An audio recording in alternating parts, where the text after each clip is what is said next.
is up? Welcome back to the YouTube Barber Academy. I have been traveling.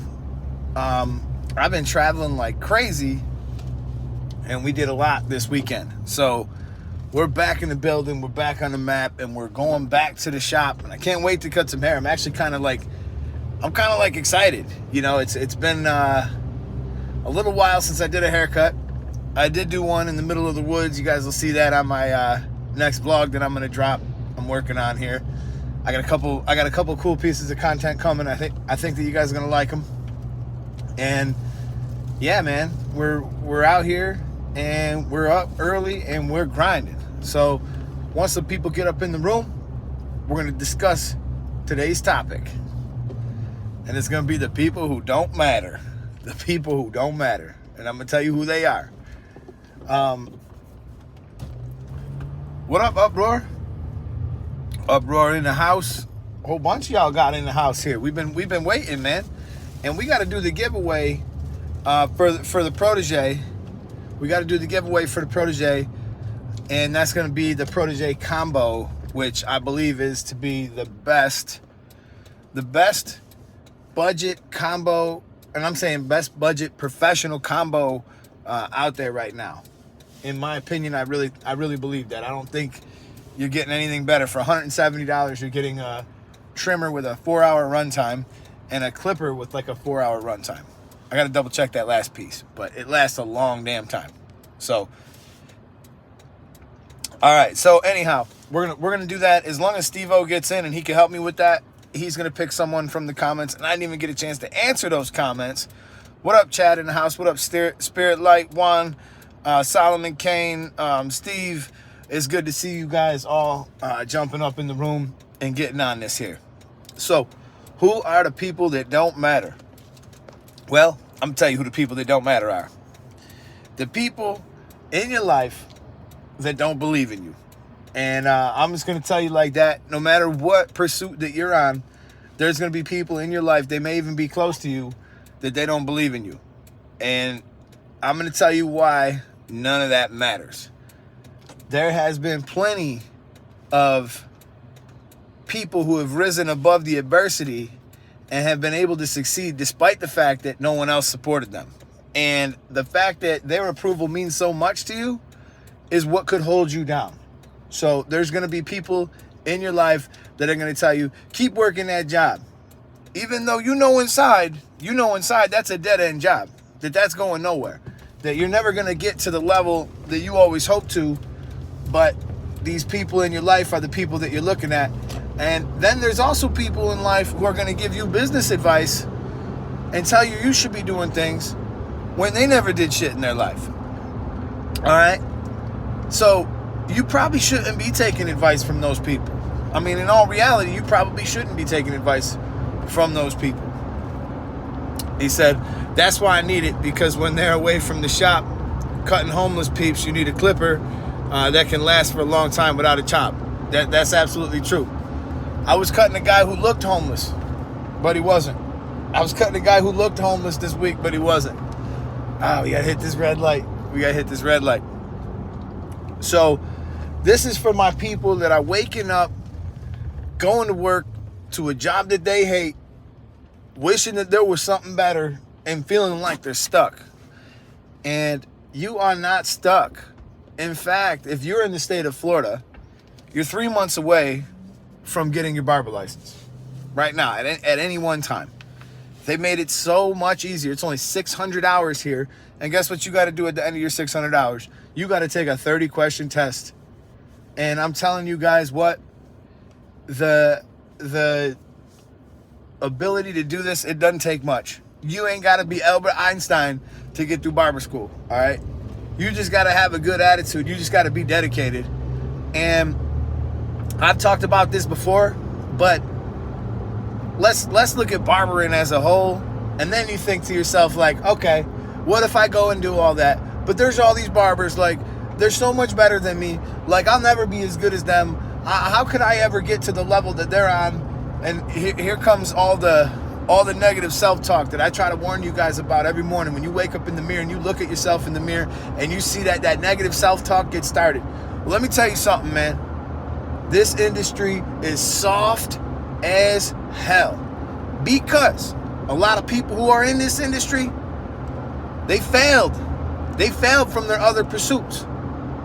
Or there's people who are in this industry with 1 foot in and 1 foot out. Now, them people are going to have a hard time too, because when you fully commit to something, that's when you could give it your all. But when you got 1 foot in and 1 foot out, it just doesn't work. You're better off picking a direction. It doesn't make a difference what direction you pick. The reason why I say this industry is soft is because there's a lot of people who are here because they failed from something else. Whatever it was. Maybe they failed from being a bartender. They failed from being a server. They failed from being whatever it was that they failed at.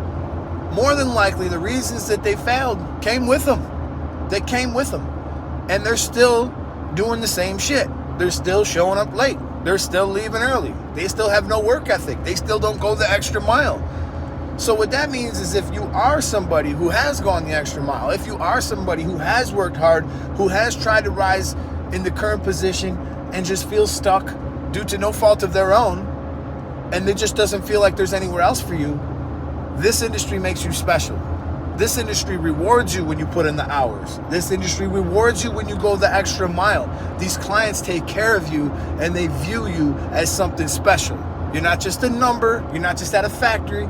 You're not just pushing a button. You're not any of that. You're something special. And that's what's up. That's what's up. So we got to talk about the Snap FX. He said if you can find a job that you're passionate about, regardless, you'll keep getting up and continue to go and do what you got to do. He's right. He's right. He said haters going to hate, players going to play. All right, my initial thoughts on the Snap FX. I like some of the filming. I like some of the content behind it. I would like to get my hands on a unit to review it. And I suppose I probably could have done so by now. But I wasn't in a big hurry to do it. I just figured they'd be more valuable than they are. But I guess worst come to worst, next weekend we'll be at Premiere and we'll get a pair of those things. So let's talk about one thing though. How new is that technology? Let me ask you guys. Is that cutting edge, revolutionary stuff to change batteries?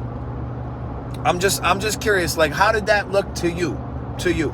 I think it's a great idea. I think it's really cool. But is it new? I'm just asking you guys if you could point out a couple of clippers that have done this before. One that you've seen in my toolbox for 10 years straight. That's still in my toolbox, as a matter of fact, that I still continue to use it and is one of my favorite. That's what's up. Steve hit it. I know Juan knew it, and I know a lot of you guys in here knew it.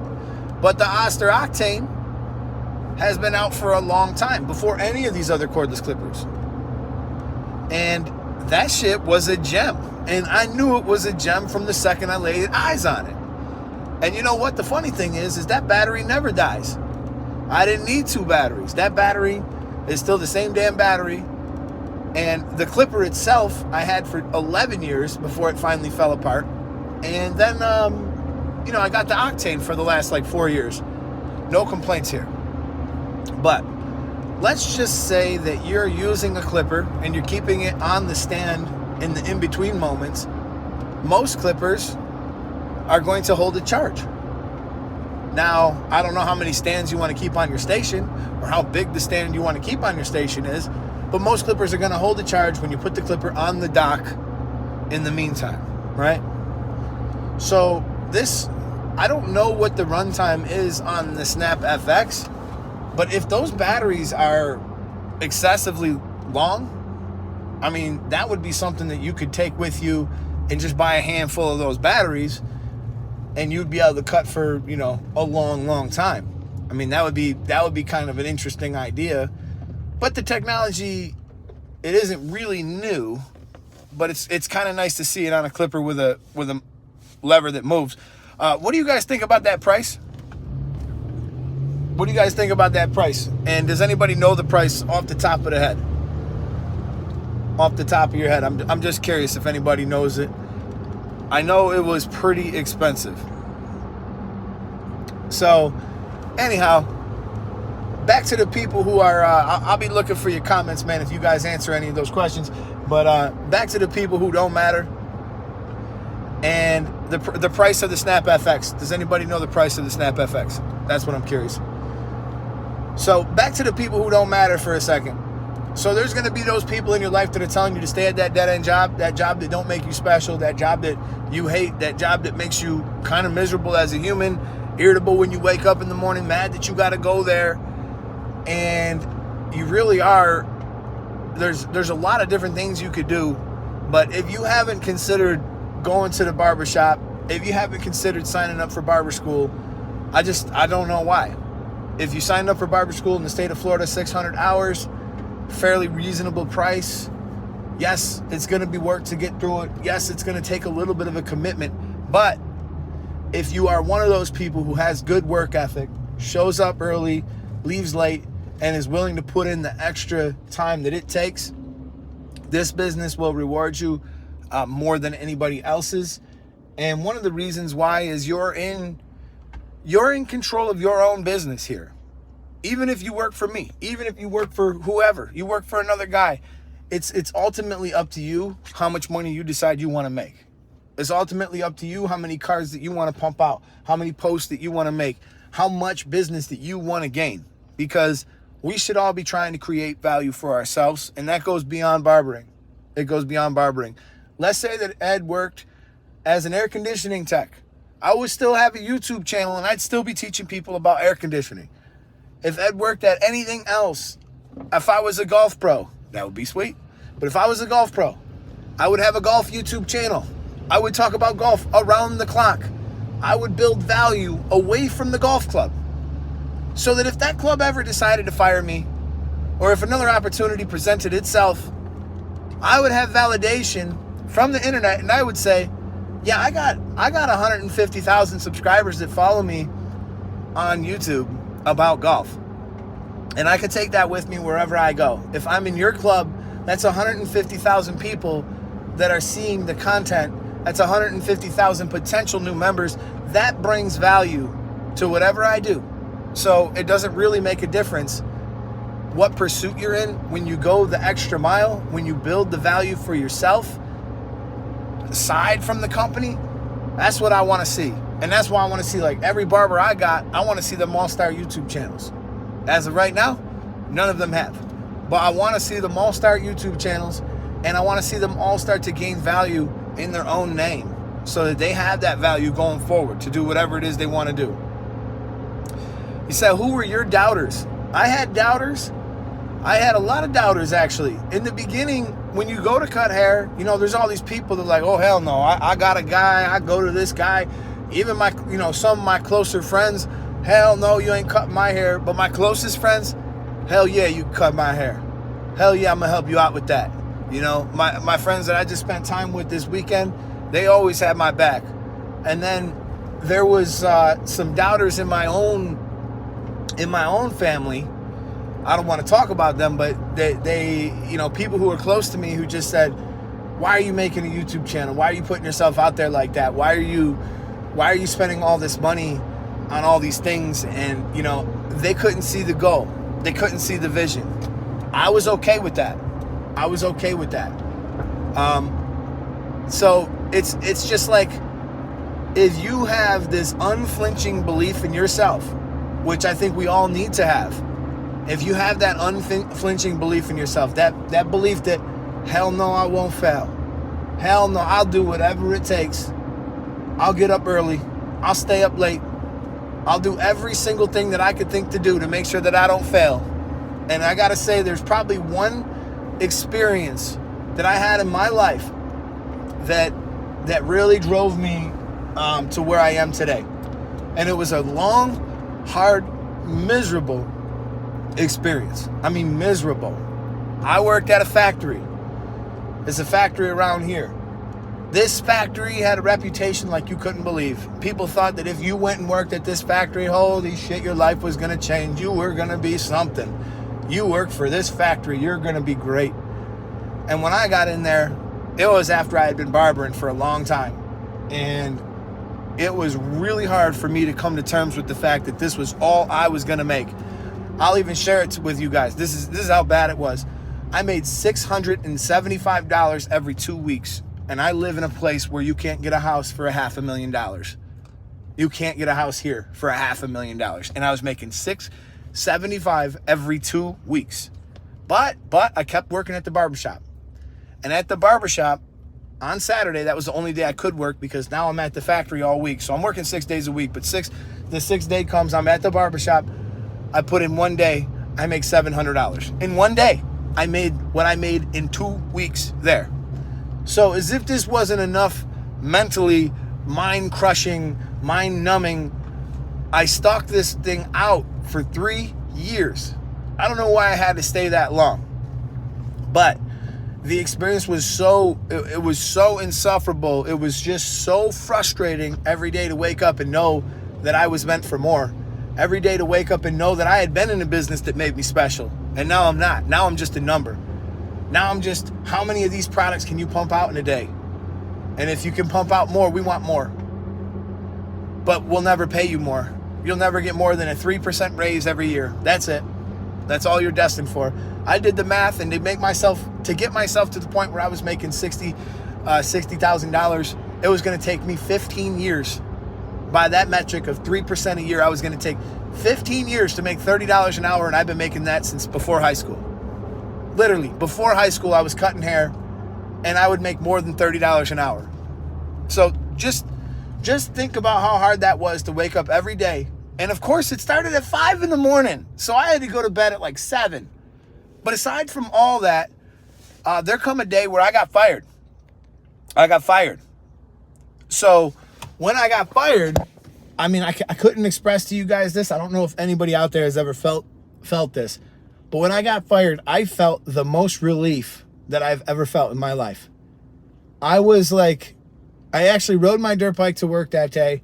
And when I got outside and I got the dirt bike started, I rode away like feeling so free as a bird, knowing that I didn't have to wake up that early no more, that I didn't have to deal with the minutia that goes on here, and also knowing that I will never, ever fucking find myself in a position like this again. I will do whatever it takes to avoid that. I would rather go to the fucking jail. I would rather go to the penitentiary and sit there for 15 years before I ever let myself get back in a factory like that again. I would rather do practically anything. So when I left with that mind state of, oh yeah, and you know what the funny thing was? There was no self-doubt whatsoever. I knew exactly what I was going to do. I was going to go back to that shop that I worked at. I was going to work extra hard. I was going to put in the extra hours. I was going to get all my clientele back, because after 3 years, I lost practically everybody except for my Saturday clientele. Lost everybody. So I you know what I did? I went and played golf because I had no doubt. I didn't need to get started right away. I knew exactly what it was going to take. I went and played golf that day, and the following day, I started hitting it. I got my job back at the school. I went back to the barbershop, and I started sleeping, and breathing this 2 feet in the entire time.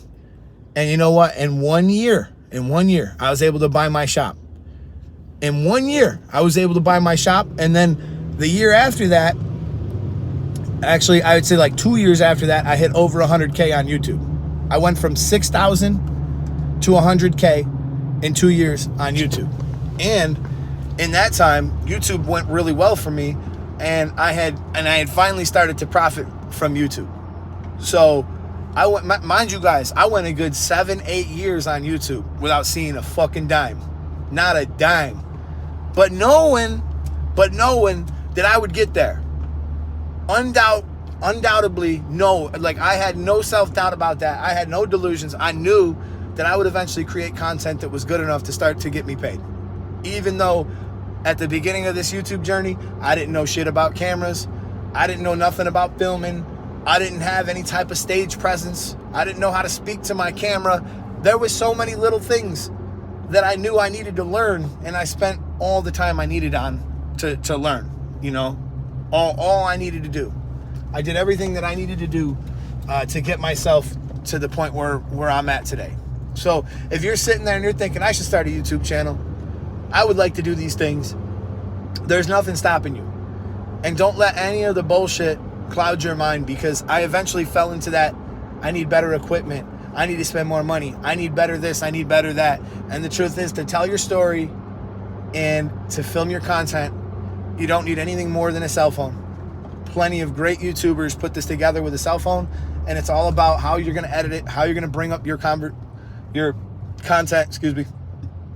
and it's not important. All the things that you think are important are not really important. What's important is that you pick it up and you learn and you get better and you evolve and you continue to do so. The means by which you do it, if you got a $5,000 camera, good for you. It doesn't make your content any better. If you got a cell phone, you can make content that's just as good. These are the facts. These are the facts. And yeah, that was part of the journey. That was part of the journey that got me where I'm at today. And it also is one of the things that, like, even the thought of ever having to go back to that factory, the thought of ever having to work under someone's thumb in that way. And you know, the funny thing is there might come a day where I have to leave this town. I'm not saying it's coming soon, but there might come a day where I have to leave this town and I have to start over again somewhere new. I don't mind going to a barbershop and working for somebody. There's still plenty of freedom in doing so. All right. There's still plenty of freedom in doing that. I just don't ever want to find myself in a situation where I can't use my skills that I've built and that I am just a number. And so, as a matter of fact, I had somebody who knew about how good of a machinist I was becoming. And I was becoming a pretty decent machinist. I'm not going to lie. I knew my shit inside and out because I don't really like to do anything without trying to be the best at it. It's just the way I'm wired. Like, I am willing to put in the hours. I'm willing to put in the time. And I felt like if I didn't, I was just wasting the time. So I had somebody call me the other day and he offered me a job at a machine shop. And this is actually this would have been a pretty good deal. To be honest, this would have been one of those things where it was kind of special. You'd be getting in early and you'd be at like a higher management position before you knew it. And I knew that. But I also knew that I've become so self-sufficient now that there is no way that I could ever work for somebody again. There's no way that I could ever answer to somebody like that in that way for that type of job. I could never do it. So I told him, nah, I'm good. I got other businesses and other ideas coming, and we got other pursuits, and there's just no way. So when you get to the point where you just don't need nothing from nobody, it's the most worthwhile feeling on the earth. You feel as rich as could be, and you don't even have to be rich. That's the funny part about it. When you get to a point where you're just like, nah, I really don't need nothing from nobody. Meet somebody who's famous. Some people are asking them for money, asking them for favors and shit like that. You meet somebody who's famous, we could just meet as people. That's it.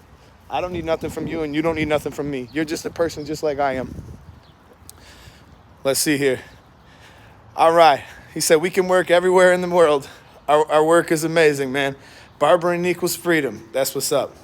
Amber, good to see you too. I didn't say hello. All right, you guys, listen, I'm at the shop. I'm way behind because I've been out of here for a week. You guys are going to see the vlog where I've been, what I've done. It's coming soon. So I got a whole lot of catching up to do before I'm ready to actually cut some hair. So I'm going to leave it here. I hope that you guys enjoyed this live. And I will be catching you guys real soon. Steve didn't get in, so I couldn't do the giveaway for the protege. But I promise I'm going to do it today. I'm gonna not do it today. I'm going to do it probably Sunday. More than likely Sunday, I'll jump in there and I'll take care of it. What up, Pages of Style? All right, man, I'm out of here. This is the YouTube Barber Academy. I'm Mr. Eddie Barber, and I got to go. Peace.